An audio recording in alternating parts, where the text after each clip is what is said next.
साथियों, आप सब यहाँ पर इस उद्देश्य से आए हैं कि हमारा भविष्य आगे सुरक्षित रहे, हमारी आने वाली पीढ़ी आगे सुरक्षित रहे। बहुत से लोग हम लोग देख रहे थे सोशल मीडिया के माध्यम से, राइट विंग के लोग हो या लेफ्ट विंग के लोग जो एक बात हमेशा बोलते थे कि यार एक इस्तीफा देने से क्या हो जाएगा, क्या सिस्टम बदल जाएगा, सरकार बदल जाएगी या फिर इन सब लोगों को रोजगार मिल जाएगा, आखिर एक धर्मेंद्र प्रधान जी के इस्तीफे से क्या हो जाएगा। तो उन लोगों को मैं इस मंच के माध्यम से अपनी बात पहुंचाना चाहता हूं कि साथियों, यह सवाल एक इस्तीफे का नहीं था, सिर्फ धर्मेंद्र प्रधान जी के इस्तीफे तक की बात नहीं थी। यह बात थी 2014 से, जिस समय से भाजपा की सरकार आई थी, तब से हम लोग एक चीज देख रहे थे, रोजगार की बात नहीं करते थे, सड़क की बात नहीं करते थे, बेटियों की सुरक्षा की बात नहीं करते थे। जब भी हम लोग भाषण सुनते थे इनके, तो हमेशा एक बात हमेशा आगे आती थी, हिंदू मुस्लिम की। तो इन बच्चों ने जो 32 दिन से धरना प्रदर्शन किया था, उन लोगों ने बता दिया है कि आपकी बार आपका ये एजेंडा नहीं चलेगा, आपको शिक्षा व्यवस्था ठीक करना पड़ेगी। जब जब आंदोलन होते थे, ये लोग बोलते थे कि विदेशी फंडिंग से इनको पैसा आता है, ये पाकिस्तान का एजेंडा है, कुछ बोले पाकिस्तान चले जाओ। ये लोग झुकने का नाम तक नहीं लेते थे, लेकिन इस बार इनको झुकाया भी है और मजबूर भी किया था कि 12 बजे रात को भी इनको ऑनलाइन आने पे मजबूर किया। ये आप सबकी अपनी ताकत है साथियों। ये आप लोगों की छोटी चीज भले ही हो सकती है, लेकिन एक तानाशाह को मजबूर किया सोचने से कि इस देश में लोकतंत्र जिंदा है। ये देश आपको वोट देकर इस सत्ता तक पहुंचाया है। आपको हर 5 साल में हमारे घरों में, हमारे घर में, हमारे दहलीज पर आना पड़ता है वोट मांगने के लिए, लेकिन ये लोग भूल चुके थे। इन लोगों को लगता था कि हम तो हिंदू मुस्लिम करके चुनाव जीत लेते हैं, लेकिन आपकी बार आप लोगों ने बता दिया है कि ये एजेंडा नहीं चलेगा।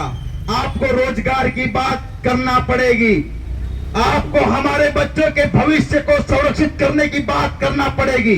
ये एजेंडा नहीं चलेगा, इस बात को आपने साबित करा है साथियों। तो सबसे पहले तो जोरदार तालियां बजाइए जो अपने घरों से निकलकर इस आंदोलन को सफल बनाया और महान बनाया।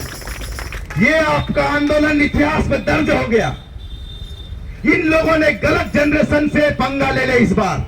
ये लोग सोच रहे थे, जैसा आपने सोचा था, कितने आंदोलन हुए, रोजगार के लिए आंदोलन हुए, इन लोगों ने उसको फेल कर दिया। हमारे किसान भाइयों ने आंदोलन किया, उसको किस प्रकार से बैरिकेड लगा, किस प्रकार इन्होंने फेल करने का काम करा। साइन बाग वाला आंदोलन हो, उसको फेल करने का काम करा। लेकिन इस बार इन लोगों ने गलत लोगों से पंगा ले लिया, जेन जी से पंगा ले लिया इन्होंने। जो आज की जनरेशन, आप सब युवा पीढ़ी हो, आपको जेन जी बोलते हैं, इनसे पंगा ले लिया। अब इनको क्या ही मालूम था कि ये तो प्रोटेस्ट भी मजाक मजाक में करते हैं। इनके हाथ में सोशल मीडिया है, इनको लगता था कि गोदी मीडिया हमारा आराम से बचाव करती है। आप लोगों ने देखा होगा, दिल्ली में बच्चों को मार रहे हैं, लेकिन इनकी गोदी मीडिया क्या दिखा रही थी, देखो ये पुलिस को मार रहे हैं, जबकि ये सच्चाई नहीं थी। ये तो आपके हाथों में मोबाइल था, यूट्यूबर थे, आपके सपोर्ट में बड़े बड़े इन्फ्लुएंसर जो थे, और आप जेनजी जो थे कि सही चीज को देख रहे थे, किस प्रकार से महिलाओं को पीट रहे थे, बेलेट गन से मार रहे थे, किस प्रकार से बहरे में खून निकल रहा था। लेकिन टीवी पे क्या बता रहे थे, देखो ये धुड़दंगी लोग दिल्ली में घुस गए हैं, देखो ये पुलिस को पीट रहे हैं। लेकिन हमारे घरों में बैठे हुए अंकल टाइप के लोग, बुढ़े टाइप से लोग, जिनकी उम्र हो गई है, वो लोग क्या कह रहे थे, कोई आंदोलन करने से कुछ नहीं हुआ, क्योंकि वो दिन भर टीवी के आगे चिपके रहते हैं। उन्होंने कभी मोबाइल चलाया नहीं, असली दुनिया में आए नहीं। लेकिन आप सब जैन जी लोगों ने बताया कि आखिर में पुलिस को हमने नहीं मारा, पुलिस ने हमको मारा। और पुलिस ने मारा ही नहीं, एक लोकतंत्र में, लोकतंत्र डेमोक्रेसी को खत्म करने का काम किया। और किस प्रकार से तानाशाही, आपने देखा होगा, बंदूकें लेके खड़े थे पुलिस वाले, गोली चलाने की बस ताकत थी, उनकी उंगलियां एकदम ट्रिगर पर थी।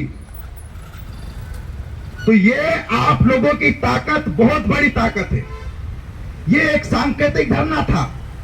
हम लोग आज जैसे बड़वानी की अगर बात करें, 10 से 12 हजार स्टूडेंट हैं, आज भी अपने घरों में चिपके हुए हैं, आज भी कमरे में बैठ के मोबाइल चला रहे हैं। उन लोगों को भी बताना चाहता हूं, ये आपकी भी लड़ाई है। अगर लड़ोगे नहीं तो मरोगे। आपकी हर चीज में आपको लड़ना पड़ेगा। आप खाना खाते हो, नकली खाना आ रहा है, आप देखते हो कितना कितना पनीर, खेत की खेत कुंटलों कुंटलों फर्जी पनीर जो मिलावटी जो होता है वो बन रहा है, कोई सेफ्टी नहीं है। आप लोग खाद, हम किसान भाई लेते हैं, खाद मिलावटी आ रहा है, हमारी गाड़ी में इथेनॉल मिलाया जा रहा है, हमारी गाड़ियों को भंगार किया जा रहा है।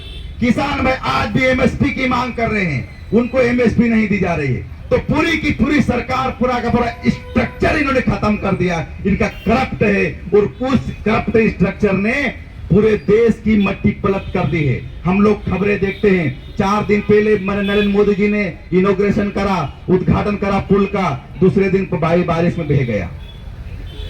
ये चीजें हैं, तो इन चीजों पे कौन सवाल उठाएगा? ये आपको और हमको उठाना पड़ेगा। हमारी पेपर लीक हो जा रहे हैं, इसको कौन रोकेगा? आपको रोकना पड़ेगा साथियों। मैं हमेशा कहता हूं, आपके लिए हम लोग हमेशा अवेलेबल नहीं हो सकते।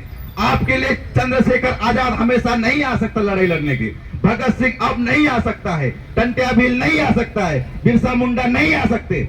आपको टंट्या भील बिरसा मुंडा बनना पड़ेगा और इनके आंखों में आंखें डालकर इनसे सवाल पूछना पड़ेगा कि ऐसा नहीं चलेगा।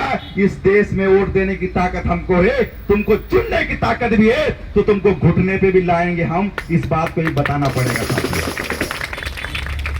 और ये धर्मेंद्र प्रधान जी का इस्तीफा जिस प्रकार से हुआ, 32 दिन का संघर्ष, 32 से 33 दिन का संघर्ष, ये हम लोगों ने या फिर सीजेपी ने या फिर विपक्ष ने, किसी ने भी इस्तीफे तक की बात नहीं थी। आपको मालूम है, आप लोगों के भाई बहन दिल्ली में जिस प्रकार से प्रोटेक्शन कर रहे थे, जिस प्रकार से वहां पर आंदोलन कर रहे थे, अलग अलग राज्यों में आंदोलन कर रहे हैं, उनके खिलाफ एफआईआर दर्ज हुई है। उन लोगों के फेस डिटेक्शन किए जा रहे हैं और उनको अपराधी बनाने का काम कर रहे हैं। तो एक मांग ये भी है कि वो केस वापस किया जाए। और जो 22 बच्चे नीट पेपर के कारण सुसाइड किया है, उन्होंने सुसाइड नहीं किया, उन्होंने धर्मेंद्र प्रधान और नरेंद्र मोदी जी ने उनकी हत्या करी है, उनको भी 1-1 करोड़ के मुआवजे की मांग करी है कि आपके कारण इन बच्चों ने, आपने इनका मर्डर किया है, इसलिए इनको मुआवजा देना पड़ेगा और माफी भी मांगना पड़ेगी आपको। इन बच्चों का हत्यारा मैं हूं, मेरे शासन में इन बच्चों की हत्या हुई है, मेरे शासन के कारण लाठीचार्ज हुआ और उसमें एक बहन की भी मर्डर हुआ है, उसकी भी इनको माफी मांगना पड़ेगी साथियों। ये एक छोटी सी जीत हुई, इसे खुश नहीं होना है। अगर मौका मिलेगा आपको, इसलिए भी आपको डटना पड़ेगा। और कुछ लोग बोलते हैं कि यार क्यों आंदोलन में जाए, हम क्यों लड़े साथियों। तो साथियों, हम और आप आज से 10 साल बाद एक जनरेशन गैप और हो जाएगी, हमारे पीछे वाली जनरेशन आएगी और वो जो सवाल पूछेंगे कि देश के स्ट्रक्चर को खत्म किया जा रहा है, किया जा रहा था उस समय, देश की डेमोक्रेसी खत्म किया जा रहा था, तो आप लोग पिताजी कहां थे? तो आप लोग अपने बच्चों को बता सकते हैं फोटो कि बेटा हमने उस समय पे संघर्ष किया था, अब आपके लिए हमने लड़ा था, तो आपको भी लड़ना पड़ेगा। तो इस बात को बताने के लिए भी आपको रोड पे अभी आना पड़ेगा साथियों। साथियों, बातें बहुत ज्यादा है और आगे और इस आंदोलन की कुछ प्लानिंग, कुछ सोच रहे हैं कि आज कैंडल मार्च जैसे दीदी ने बताया निकालने की चल रहे हैं, तो वो भी प्लानिंग करना है। तो आप लोग